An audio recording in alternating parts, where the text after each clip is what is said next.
Hey guys, বন্ধুরা আমাকে অনেকেই প্রশ্ন করছে যে আমরা এখন কোন মিউচুয়াল ফান্ড স্কিমে ইনভেস্ট করতে পারি।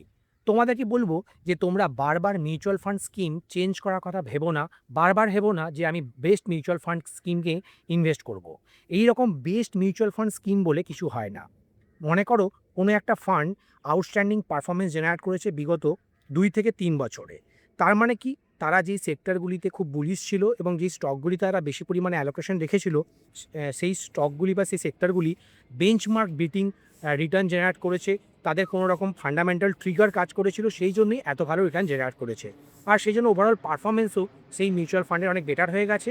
সেই জন্য তারা টপ টিয়ার ফান্ডের মধ্যে চলে এসছে।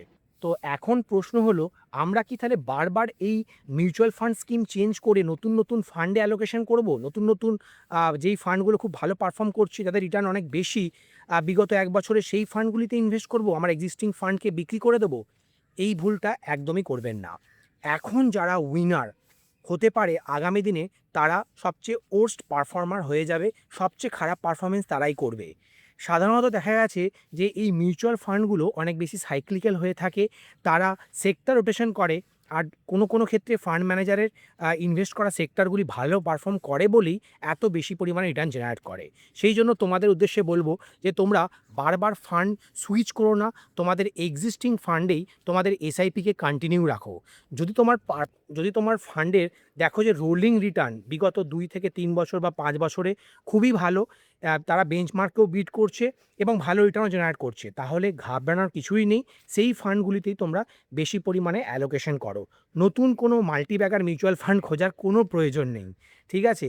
তোমার যে এক্সিস্টিং ফান্ড ম্যানেজার, তারাই এমন কোনো স্ট্র্যাটেজি বানিয়ে নেবে, যেই স্ট্র্যাটেজিতে তারা কিন্তু মার্কেট থেকে আউট পারফরমেন্স জেনারেট করতে পারবে। দেখো বিগত 2 থেকে 3 বছরের মধ্যে আমরা দেখছি যে মার্কেটে কিন্তু খুবই একটা স্ট্যাটিক রিটার্ন জেনারেট করছে। ওভারঅল মার্কেটে কোনো বুলিশ সেন্টিমেন্ট কাজ করছে না। সেই জন্য মিউচুয়াল ফান্ডের রিটার্নও কিন্তু অনেকটাই কমে গেছে। তো এখনই কিন্তু আপনার কাছে একটা ভালো সময় এসে গেছে, ভালো অপরচুনিটি চলে এসছে আপনার এক্সিস্টিং ফান্ডের বেশি পরিমাণে ইউনিট কম দামে কেনার। ঠিক আছে? এখনই যদি আপনি বেশি পরিমাণে ইউনিট বাই করেন, তাহলে যখনই আপনার যে ইউনিটগুলি মানে এনএভি, নেট অ্যাসেট ভ্যালু, যখনই বেড়ে যাবে, তখন দেখবেন আপনার অ্যাকুমুলেট করা ইউনিটগুলির দামও অনেক বেড়ে গেছে। আর আপনি অনেক বেশি পরিমাণে রিটার্নও জেনারেট করতে তখন পারবেন। তো আশা করি ব্যাপারটা আপনাদের ক্লিয়ার হয়ে গেছে যে আপনাদেরকে কোনো সময় নতুন কোনো ফান্ড চুজ না করে এক্সিস্টিং ফান্ডেই ইনভেস্টেড থাকা আপনার জন্য বুদ্ধিমানের কাজ হবে।